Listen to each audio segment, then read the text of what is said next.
Bhajare amar Manaati manda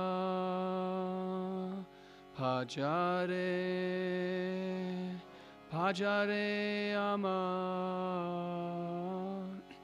Manaati manda Bhajan vinagati naire Bhajan vinagati naire Bhajan vinagati naire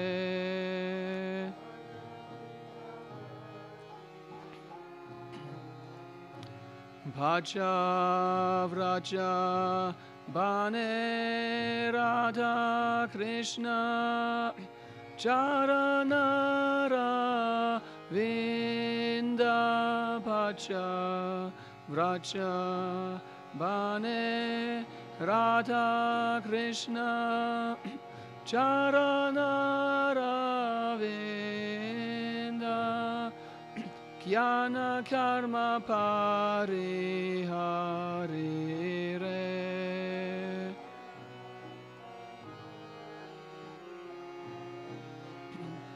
Bhaja Vraja Bane Radha Krishna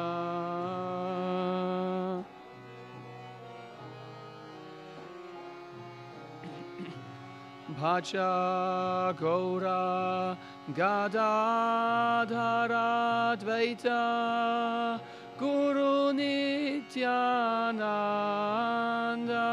Bhaja Gaura Gadadhara Dvaita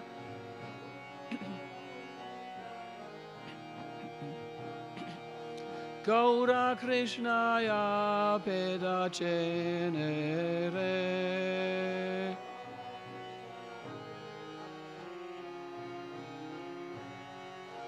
Guru Krishna Preshta Chenere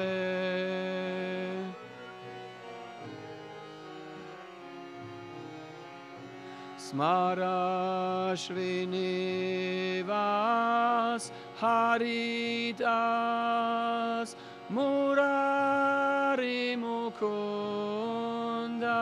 Smara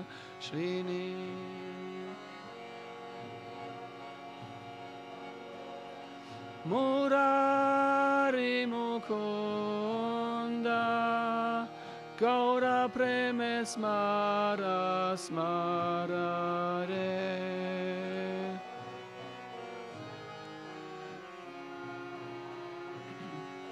Smara Srinivas Haridase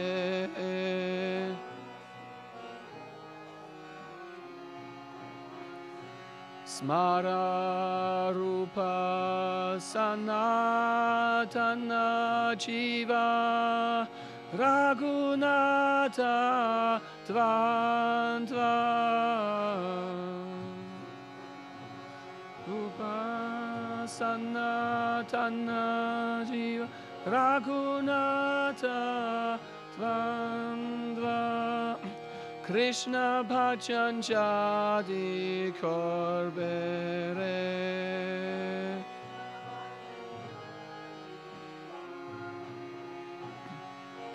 Rupa Sanatane Smara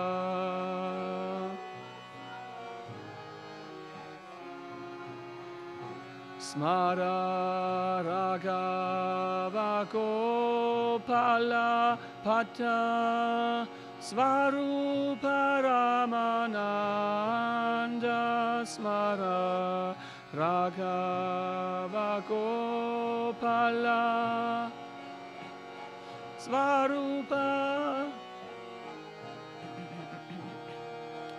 Krishna Prema Chadi Chaore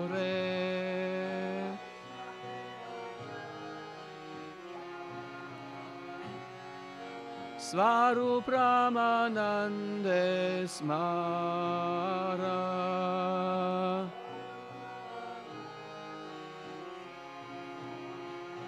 Smara Goshti Sahakarna Pura Sena Shivananda.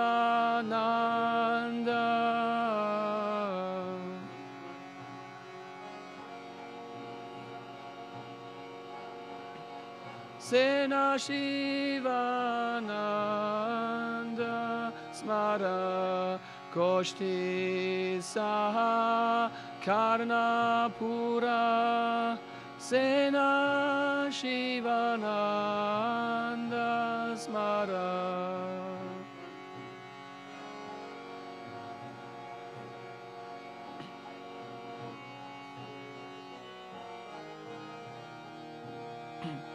Achasra smara smara re.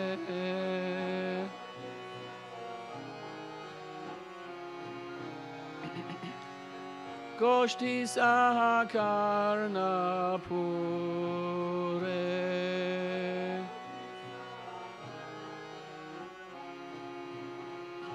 Smara rupa nuga sadhu jana bhajana ananda.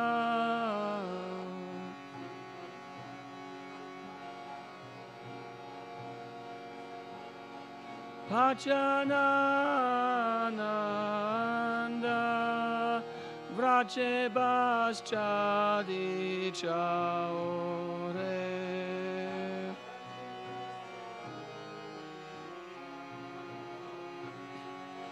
Rupanuga sadhu smara.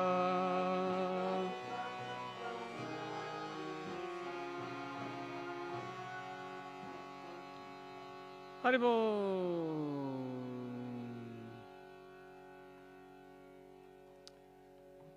So, with this song we will introduce our lecture today.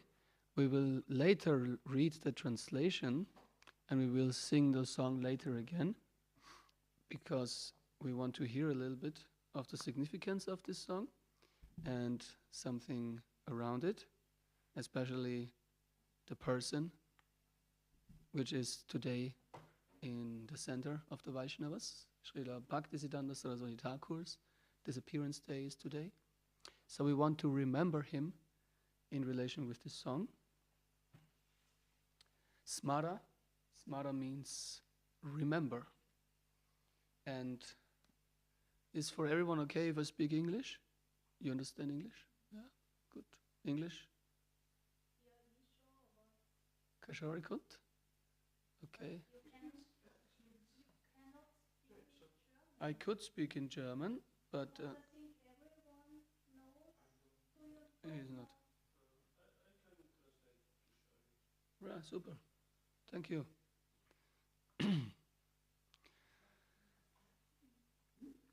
Because Bhagavad Gita, actually the secret of the Bhagavad Gita, or the main purpose of the Bhagavad Gita, is to learn the art of living and simultaneously always remember Krishna.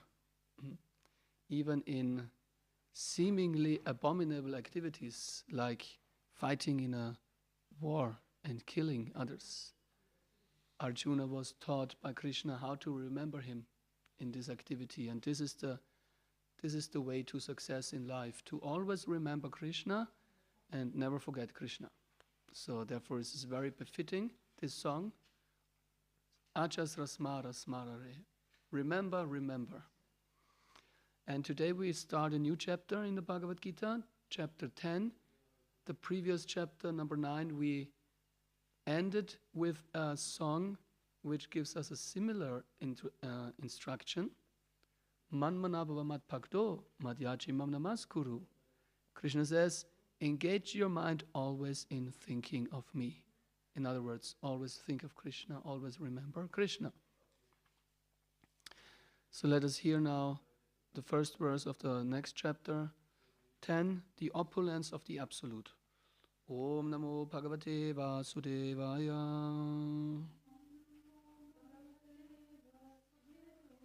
Om Namo Bhagavate Vasudevaya. Om Namo Bhagavate Vasudevaya.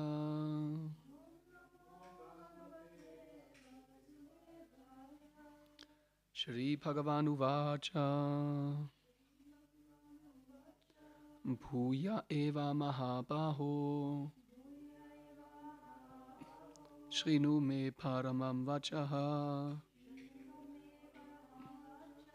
Yat te ham priyamanaya. Vakshyami hita kamyaya.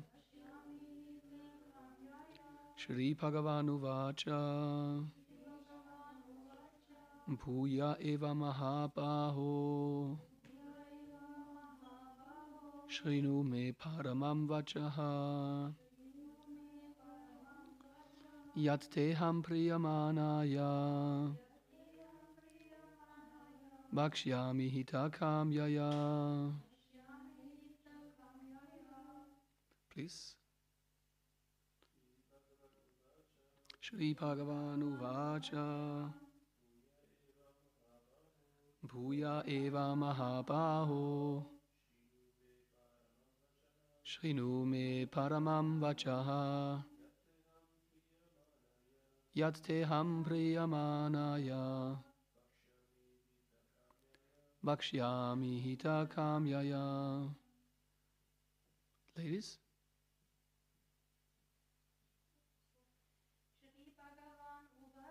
Shri Bhagavan Uvacha.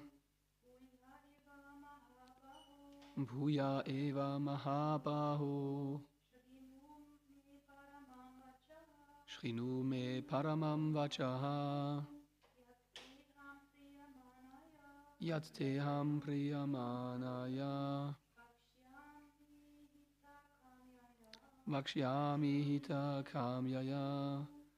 Shri Bhagavan Uvacha.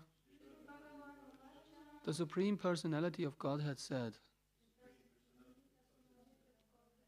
Bhuyaha, again, eva, certainly, Mahabaho, almighty armed, Shrinu, just here, me, my, Paramam, supreme, Vachaha, instruction, Yat, that which, te, to you, aham, I, priyamanaya, thinking you dear to me,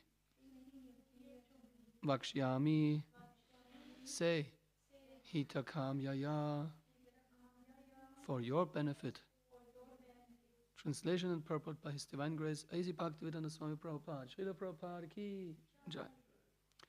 The Supreme Personality of Godhead said, listen again, O mighty armed Arjuna, because you are my dear friend.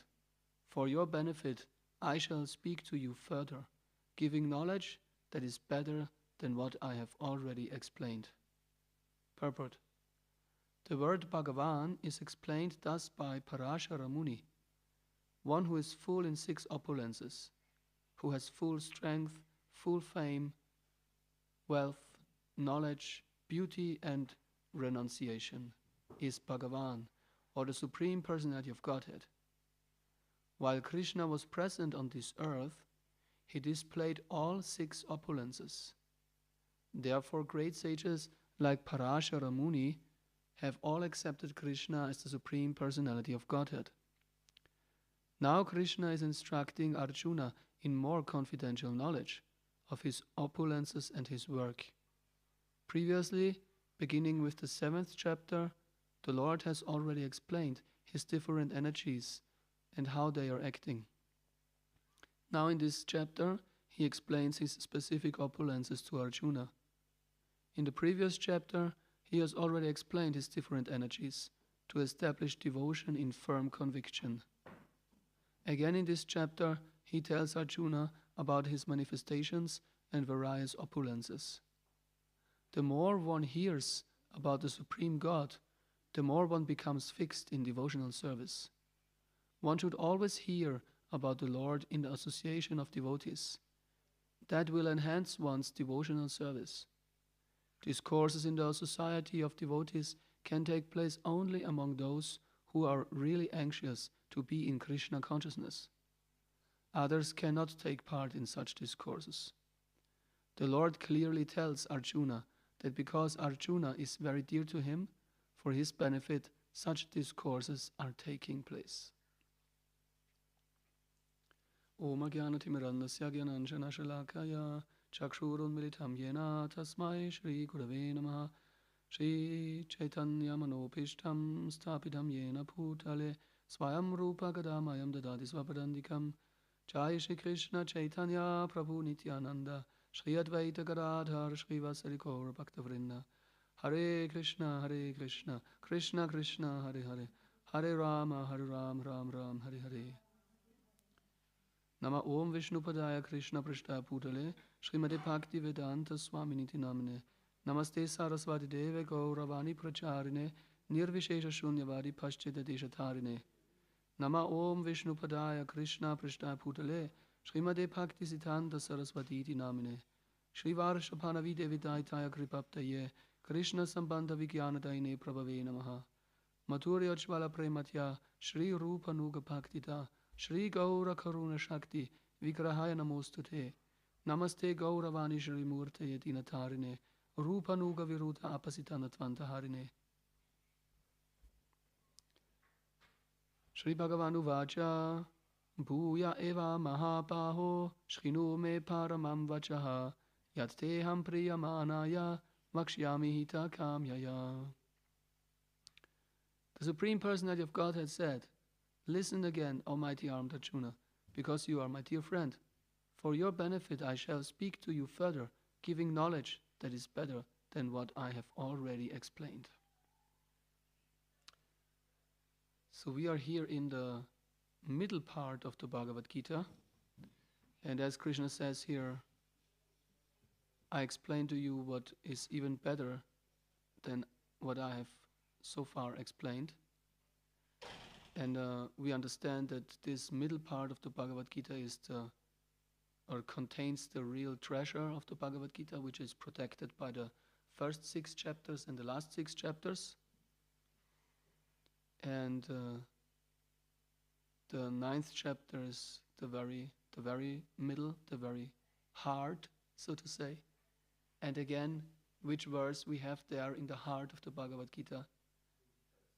Man manapava mat bhakto madhyachi mam namaskuru. Always think of me. Always direct your mind towards me. Always bring your mind back thinking of me wherever it wanders. That is the topmost secret, so to say, of the Bhagavad Gita. To always think of Krishna, never forget Krishna. This is the treasure of the Bhagavad Gita, it's the heart. And if we compare the Bhagavad Gita with a jewel box that contains the jewel, also on the lid of the box there is mostly a picture or the name of the content. Like it shows what kind of jewel is in the box, or the name of the jewel is written on the box. So similarly, nearly the same verse is appearing again in the 18th chapter. In the 18th chapter again, Krishna says, Man manapava mat bhakto. Always think of me. So this is the treasure, the secret of the Bhagavad Gita. Always thinking of Krishna, never forgetting Krishna. And when I was reading this purport here of this next verse, verse number 1 of chapter number 10, I was curious about when Prabhupada says, well, first of all, he explains that Krishna is Bhagavan, he is God, and the proof for this is that he has all 6 opulences in completeness. Who was the great sage who described Krishna as being filled with 6 opulences in completeness? What is the name of this sage or Muni? Parashara Muni. Yes, and who is Parashara Muni? whose father he is?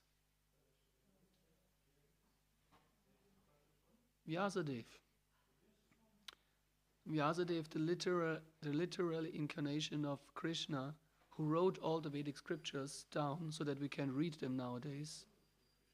He is the son of this great Muni and sage Parashara Muni, who established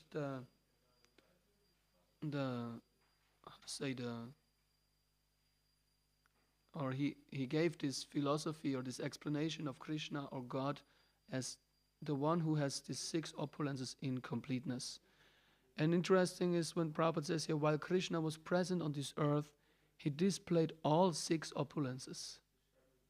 So I was wondering now, how are we to understand that Krishna, when he was present 5,000 years ago, that he displayed beauty in completeness? Shri Prahlad Lakshmana Singh Bhagavan Ki Jai. We can think of an incident or we can think of a pastime where we understand that in that pastime or situation, Krishna displayed his beauty in completeness. Would be interesting to know. Or also, when did Krishna display renunciation in completeness? Maybe some of you can think of a pastime or a situation in Krishna's life where he showed renunciation in completeness. As Krishna not necessarily... Yes, you want it? Yes?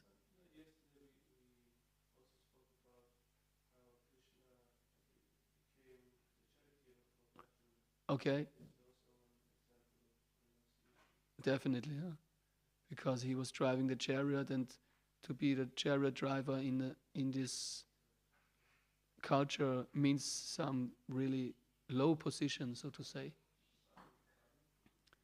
So that was definitely an austerity, which Krishna accepted voluntarily.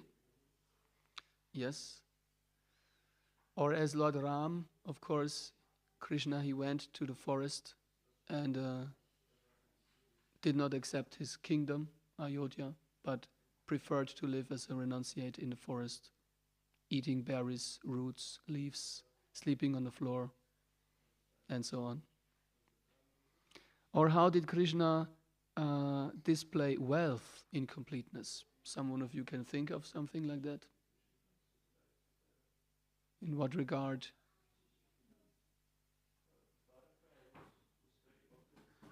Definitely Krishna in Dwaraka, 16,000 palaces, and he was the husband of 16,000 queens, and each of them had a own palace. And sometimes he would even visit the heavenly kingdoms, the kingdoms of Indra, and just bring a tree or a flower for his queen to the earth, and in this way start a huge quarrel and battle. So no problem for Krishna because he is wealthy in completeness. Or how did Krishna show knowledge in completeness?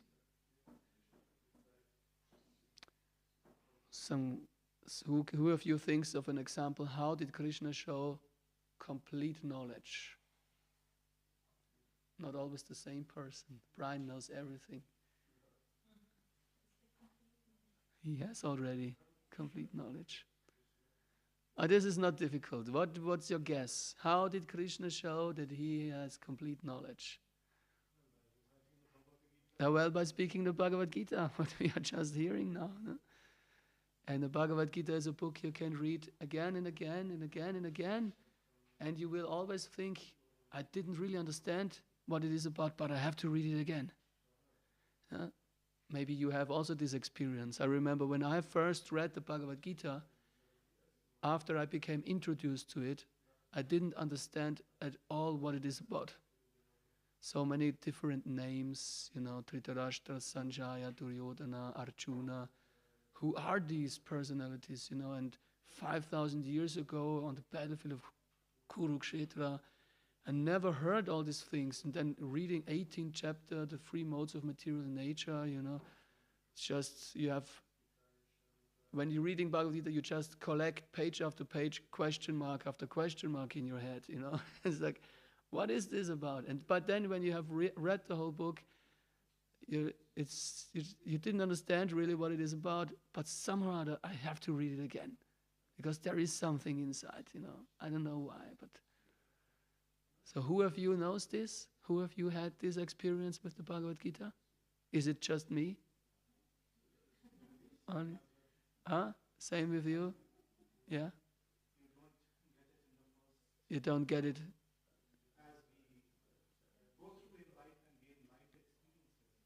Yes, it's a book you can read your whole life. Thank you for that. Yes. It's never boring. It's ever fresh. Because Krishna spoke it, therefore it's complete. Yeah, so here is Bhagavan, he's the Supreme Personality of Godhead, explained by Parashara Muni. And therefore, to hear of him and to hear of what he has spoken can go on limitless, without ending. And it's nourishing, and you dive into an limitless ocean. Therefore, Krishna is the Supreme Personality of Godhead. His opulences, they are far beyond our perception and overwhelming, and therefore he is all attractive. He is so attractive to us than no other personality. We are actually looking for Krishna. That's the conclusion. So hearing about Krishna more and more, we want to today use this opportunity to speak a little bit of a very exalted devotee of Krishna and a servant of Krishna who appeared more than 100 years ago, actually 126 years ago, or 25 years, no, 150 years ago. In February 1874, in the holy land of Jagannath Puri in Orissa, in India, there was a child born which became the, so to say, the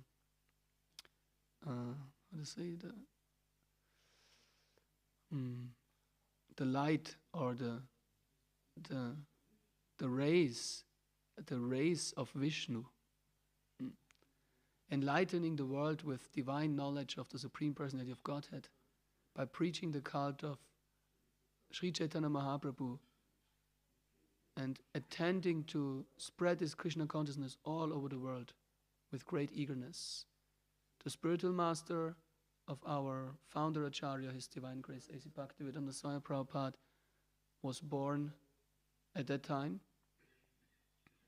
Srila Bhaktisiddhanta Sarasvati Thakur was known as Bimala Prasad when he was born.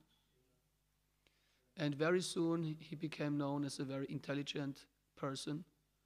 And in his youth, or in his young age, he therefore got the title Siddhanta Sarasvati.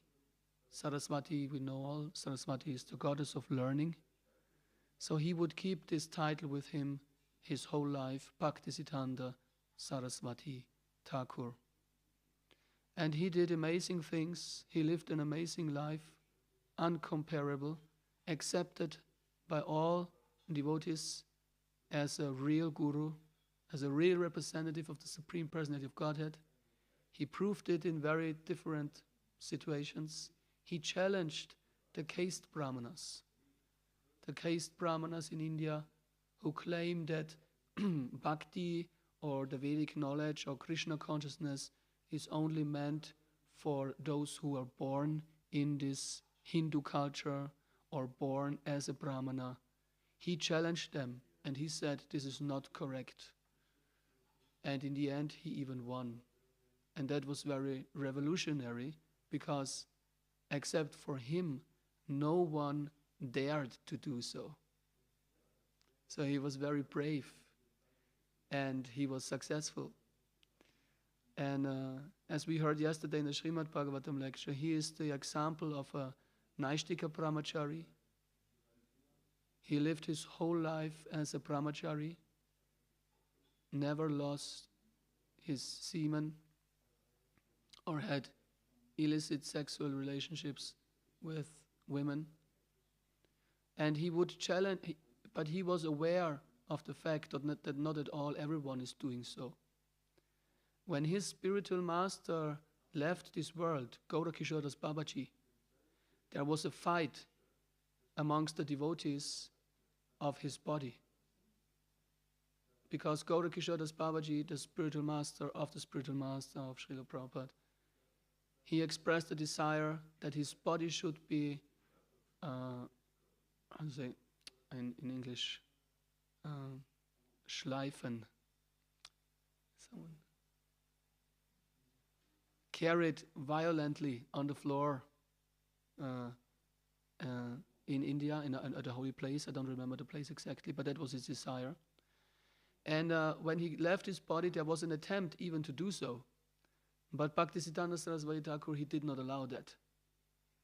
And there was kind of a fight going on.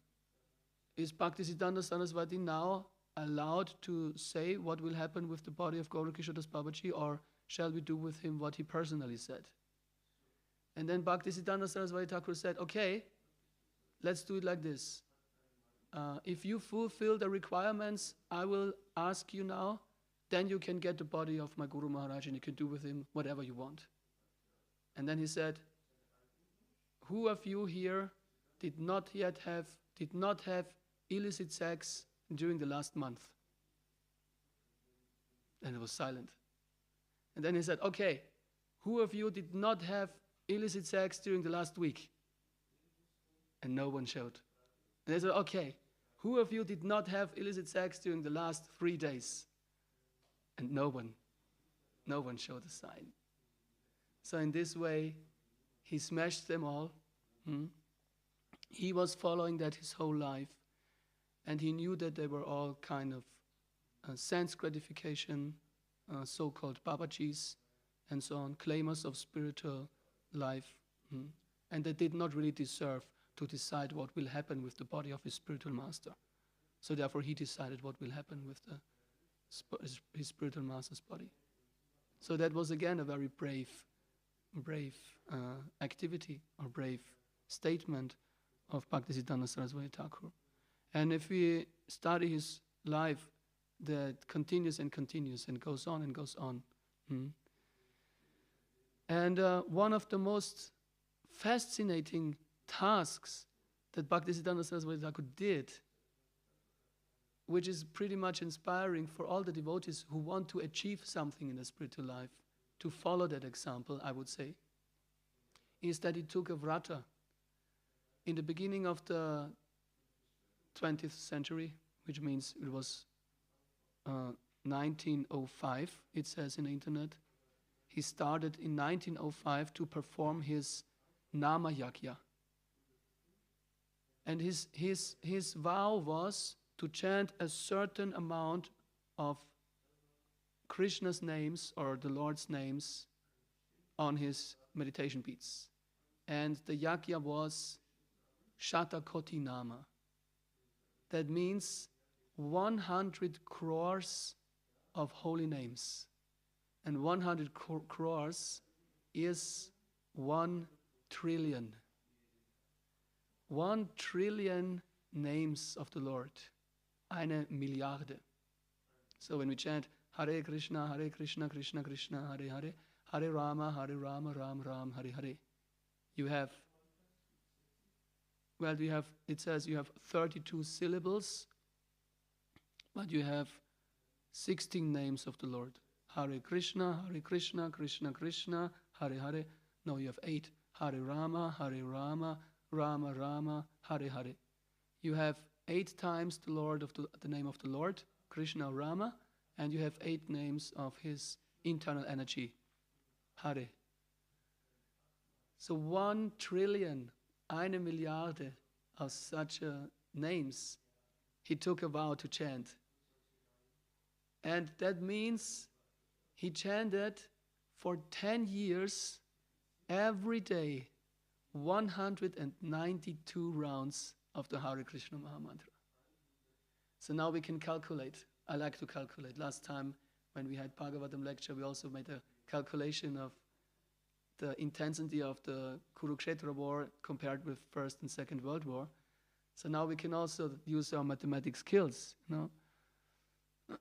192 rounds. Who of you tested how long it takes him to chant 16 rounds? Did you already try to chant 16 rounds? Not yet. What was the maximum so far? 6 rounds. How long did it take you to chant 6 rounds? 50 minutes. So like 1 hour. Okay? So then we can say approximately 6 rounds, the half of the 16 rounds are like 8. So then we can say approximately for the half of the 16 rounds it takes you 1 hour. Around like this. Okay. Everyone agrees?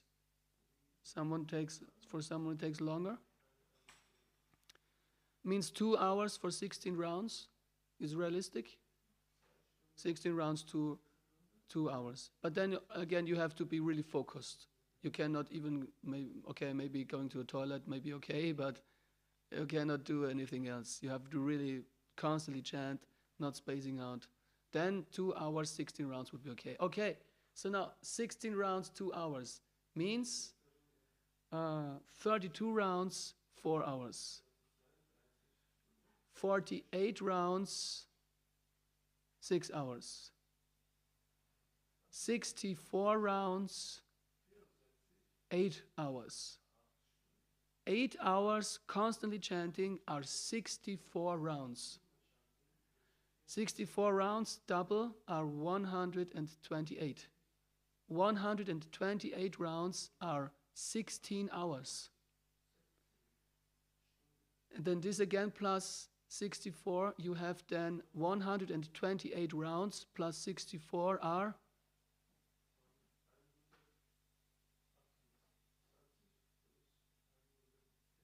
who's the first one? It's difficult in the evening, huh? Huh? 192. So now 192 rounds in how many hours? 24 hours. 16 hours for 122 rounds. 192 rounds must take you 24 hours if you chant 16 rounds in 2 hours. And that's what he did every day for 10 years. And then you can ask yourself, when did he eat? When did he go to the toilet? When did he cook? When did he sleep? How is it possible? Hare Krishna. How did he chant? So we can, let's not speculate on this, but we just accept this fact that this is amazing. And he took this vow, and he did it for 10 years in Mayapur, Shrita Mayapur, the appearance place of Chaitanya Mahaprabhu. And then after that, after he came out of his vrata, then he took sannyas. He entered the renounced order of life. It's my information that I got when I just researched it recently it was in 1918. Also interesting enough, just when the First World War ended, Bhaktisiddhanta Sarasvati Thakur took the renounced order of life, sannyas order, and this is something we also cannot imitate because he took sannyas by, so to say, initiating himself. He took a picture of his spiritual master, Gaurakishoras Babaji, and in front of the picture he accepted the renounced order of life, not to be imitated. He could do so. And he was authentic. It was definitely a bona fide task he did, because what he did then is, after his vrata of chanting so many rounds of the Hare Krishna mantra, he wanted to spread it all over the world. That was actually, we can say, this is the reason. Why did he do this? Why did he did such a thing like chanting for 10 years every day, so many rounds? What for? What's the meaning behind it? And what he did then afterwards is to try to spread it, to try to preach it all over the world. He started to found temples in India. He founded mathas in India. He started to print newspapers which would talk about the glories of Bhagavan. Bhagavad Gita and the real identity of Sri Chaitanya Mahaprabhu and the chanting of the Hare Krishna Mahamantra. And he even ordered to his disciples to go to the other countries and to preach. And they tried. They went to UK. One of his disciples went to London. And they even met a very important political person there in London. I don't know his name and exactly who he was, but he was very high personality. Maybe some of you remembers. No. Anyway, so, and they asked him, his disciple, can you make me a brahmana? And then the disciple of Bhaktisiddhanta Sarasvati said, yes, we can. Everyone can become a brahmana. That was actually the understanding. That was the mission. Everyone can take up this Krishna consciousness and become a brahmana, become a Vaishnava even. And he would tell him what to do. No intoxication, no meat eating, no illicit sex, and no gambling. And the high politician of the UK, when he heard it, said, impossible.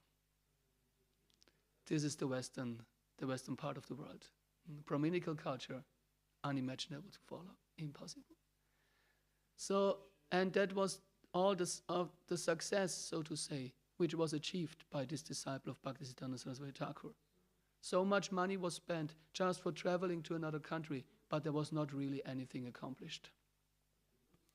And Bhaktisiddhanta Sarasvati Thakur therefore was really frustrated. He was kind of disappointed and really frustrated because of this. But still, he had one disciple. And of this one disciple, he said, he will do everything by himself when the time will be there. Just leave him alone. Let him do whatever he does. He will accomplish everything by himself. And this disciple, he showed the same quality which is given to us here in this purport of the Bhagavad Gita. He showed his eagerness to hear and to listen from his spiritual master. When Bhaktisiddhanta Sarasvati Thakur would come to Radhakund and there give lecture and speak, the majority of the other disciples, they would leave the lecture and go on parikram of Govardhan. But this one disciple, he remained there. He did not go on parikram of Govardhan hill, but he continued listening of his spiritual master. Hearing and hearing and hearing. Even though you don't understand anything, it doesn't matter.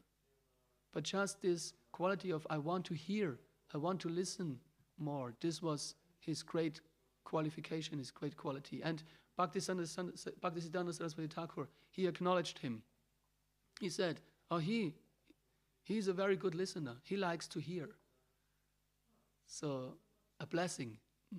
When the spiritual master acts like this, we understand this is a blessing. So, and this wonderful disciple is no one else than His Divine Grace A.C. Bhaktivedanta Swami Prabhupada, who at that time was known as Abhaycharan. And as Abhaycharan, he liked to listen from his spiritual master. And he would ask him, how can I serve you? How can I serve you? All the others, they are sannyasis and they are brahmacharis. But I live as a grihastha, I live with family. How can I serve you? And Bhaktisiddhanta Sarasvati Thakur would tell him, preach the message of Chaitanya Mahaprabhu, the message of Krishna consciousness in English-speaking language. Whenever you get money, print books. That will be good for you, and that will be good for all others. And just a few days before Bhaktisiddhanta Sarasvati Thakur would leave this world in 1937, he would again ask him, how can I serve you? What can I do? And again the same answer came. Preach this Krishna consciousness in an English-speaking world. Preach it all over the world. And in this way we understand how the disciplic succession is going on. From Srila Bhaktisiddhanta Sarasvati Thakur, who was a very extraordinary Vaishnava, learned man, learned gentleman, and far more than this, he acknowledged his wonderful disciple Abhayjarana Ravinda Bhaktivedanta Swami Prabhupada. And everything which Srila Prabhupada achieved in his life, maybe the books which he printed, maybe the disciples that he made, maybe the temples that he opened, he would always give all the credit to his spiritual master. He would always say, this is because of the mercy of my Guru Maharaj. So this is the greatness, and therefore we have every reason to use this day to remember such a great personality, to hear about his wonderful qualities and his activities which he performed, his far more than worldly normal activities, and all of this just for the sake of giving this great treasure of Krishna consciousness to others. So in other words, we can understand if Srila Bhaktisiddhanta Sarasvati Thakur, this great personality whose disappearance day we are remembering today, would see how Krishna consciousness is nowadays spreading all over the world by the endeavors and hard workings of his disciple A.C. Bhaktivedanta Swami Prabhupada, he would be really pleased. And therefore Srila Prabhupada would also say, may my spiritual master bless you more and more, when a devotee would come and tell him how many books he distributed or how many devotees he made, and so on and so on. He would say, thank you very much, and may my spiritual master bless you more and more. So this is our aim, our goal in life, to receive these blessings through the disciplic succession. And what is this mission? This mission is to help our spiritual master so that he can serve his spiritual master. If we want to be connected with the Guru Parampara, it is not just by becoming initiated or getting a name or getting a mantra. Actually, to be connected with the spiritual disciplic succession is to serve with this attitude that I want to serve and I want to help my teacher so that he can serve his teacher and he can please his teacher. And if we think like this, then we are connected with the Guru Parampara. Then we are immediately connected with the disciplic succession. If we take up this task. And this is the great mercy of this whole disciplic succession. And Srila Bhaktisiddhanta Sarasvati Thakur is one member of this. And he goes back to the Supreme Personality of Godhead himself, Lord Sri Krishna. And one of the most important instructions, as we heard in the beginning, is to always think of Krishna and to never forget Krishna. If we think of Krishna, chant Krishna's holy name, and meditate on Krishna, how to serve Krishna, then also we have to understand that is what pleases our spiritual master. The most wonderful thing that can happen is when we become pure devotees. The most pleasing thing to our spiritual master is we become pure devotees of Krishna. We always think of Krishna. We love Krishna. We make advancement in spiritual life by becoming a good and a pure devotee. And therefore, how to always think of Krishna?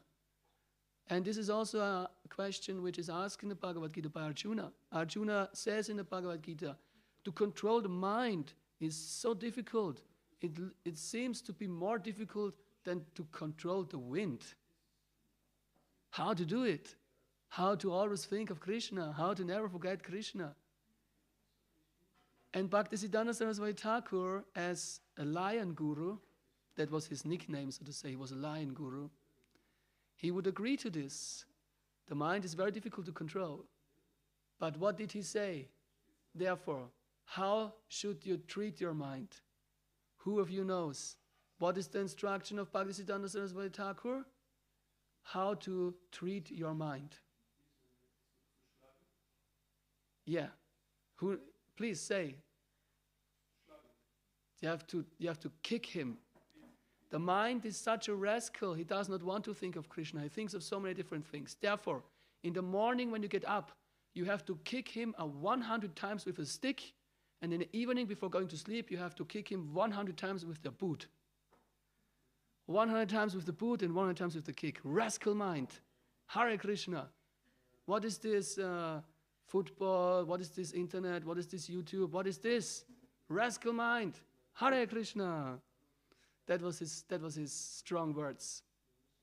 But now comes the big relief for us. Don't be afraid. We are not kicked and treated here violently. Because he also explains how to do it, and that is explained in the biography of Bhaktisiddhanta Thakur by Bhakti Vikas Swami. And he says, just the song which we were singing at the beginning is perfectly suitable for controlling the mind and kicking him 100 times in the morning with boots and in the evening with a stick. To sing this song. Ajasra smara smarare. You rascal mind, remember the associates of Chaitanya Mahaprabhu, like Rupa Goswami, Sanatana Goswami, Ramananda Rai, Swarup Damodar, all these great personalities who lived 500 years ago in the association of the Supreme Personality of God, Sri Chaitanya Mahaprabhu, and who served him and wanted to spread the message of chanting Hare Krishna also all over the world. Remember these great personalities. This is the meaning of the song we just were singing in the beginning, and therefore let us now hear the word-to-word translation of it. I would like to read to you, and then when the altar opens, we sing this song again, and maybe some of you can remember it and take the song with you and practice it personally to sing it here and there. So the song goes like this. The beginning is an approach to the mind. You mind, my dear mind, Bhaktivinoda Thakur says, my dear mind, how foolish you are. Oh, just worship the lotus feet of Radha and Krishna in the forests of Raj. Without such worship, there is no means of spiritual advancement. Just worship the lotus feet of Radha and Krishna in the forests of Raj. Just worship Gaura, Gadadhar, Advaita, and Lord Nityananda, the original spiritual master. Just remember the dear associates of Lord Chaitanya, namely Srivas Thakur, Haridas Thakur, Murari Gupta, and Mukunda Datta. In deep love for Lord Gaura, you should remember, just remember the two great personalities, Srivas Thakur and Haridas Thakur. Just remember Sri Rupa Goswami, Sanatana, Jiva, and the two Raghunathas. Just remember the two great souls, Sri Rupa Goswami and Sanatana Goswami. Just remember Raghava Pandit, Gopal Pada Goswami, Swarup Damodar Goswami, and Ramananda Rai. Just remember Swarup Damodar Goswami and Ramananda Rai. Just remember Srila Kavi Karnapurna and all his family members, especially his father, Shivananda Sena. Always remember Sri Kavi Karnapurna and his family. Remember all the sadhus who follow the path of Sri Rupa Goswami and who are absorbed in the ecstasy of bhajan. If you actually want residence in the land of Vraja, just remember the sadhus who are followers of Srila Rupa Goswami. Srila Bhaktisiddhanta Sarasvati Thakur ki jai, Srila Prabhupada ki jai. So let us all remember these great Vaishnavas also today on the Disappearance Day of Bhaktisiddhanta Sarasvati Thakur, and we can later on also sing the song which is appropriate to sing on such a day, Jaya Nilo Premadana. But now, let us again sing this song with this meditation. Our mind go to these great personalities, Chaitanya Mahaprabhu, Rupa Goswami, Sanatana Goswami, and continuing in our disciplic succession with Bhaktisiddhanta Sarasvati Thakur and Srila Prabhupada.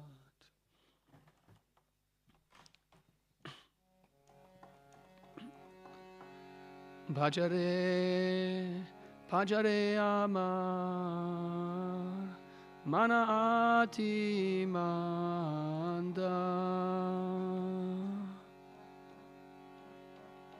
Bhajare Amar Mana Ati Manda Bhajan vinagati naire.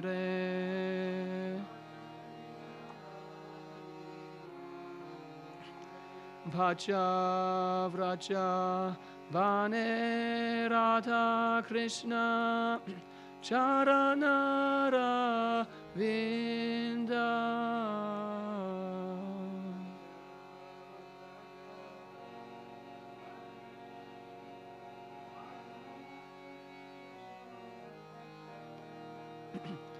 Jnana karma pariharire.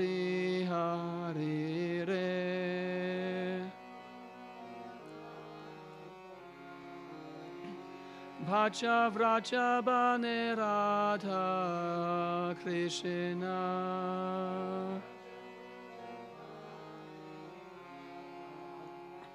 Bhaja Gaura Gadadhara Dvaita Guru Nityananda.